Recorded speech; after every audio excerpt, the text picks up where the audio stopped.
The day my husband, Ethan Hart, posted wedding photos in a bridal gown with the college girl he was sponsoring on his social media, I didn't fly into hysterics like I usually did. Instead, I gave them a like. I even left a comment. Such a perfect match. Let's all wish the newlyweds a lifetime of happiness. People in our circle said I was the most pathetic wife alive, letting the mistress walk all over me without resistance. A week later, he came home and explained it was just an act. Her grandfather is sick. Before he dies, he wants to see her get married. I nodded calmly. I didn't take it seriously. I believe you. In my previous life, I had stormed into their wedding ceremony that very day and caused a scene, ruining their wedding. To punish me, Ethan went after my parents' company. He drove them into bankruptcy and forced them to jump to their deaths, and I was sent to a mental hospital by that woman, tortured until I truly went insane. So in this life, reborn with everything laid bare, I no longer crave his love. All I want is his money. Every time he cheats, I transfer a portion of the assets under his name. 3 chances remain after that. He will have nothing left. Chapter 1. I believe you. I looked at Ethan Hart, my tone steady and calm. He studied my face carefully. When he saw no sign of anger, the deep crease between his brows finally eased. Smiling, he pulled me into his arms. Celia, I'm glad you understand. Sophie is just playful by nature.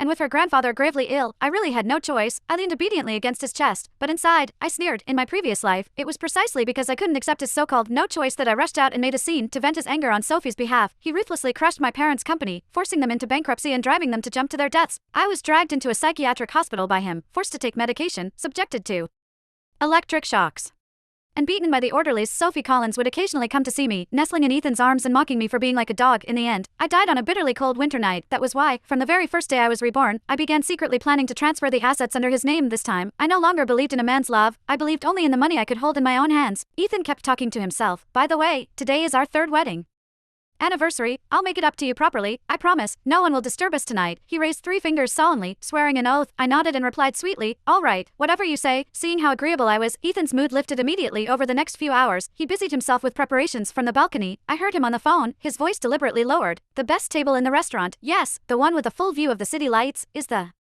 fireworks display ready?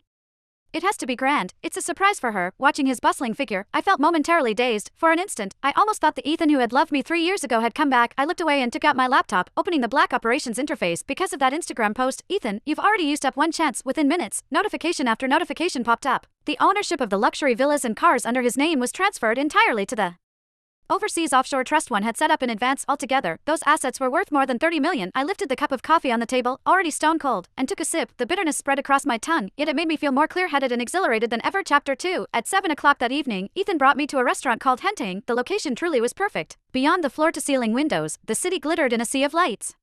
Ethan pulled out a chair for me like a gentleman and said with a smile, Celia, have something to eat first. There's a big surprise waiting for you later. I cut a small piece of steak and had just put it in my mouth when his phone rang. It was his exclusive ringtone. His expression shifted slightly, and he answered at once. On the other end came Sophie's tearful voice. Ethan, Grandpa suddenly got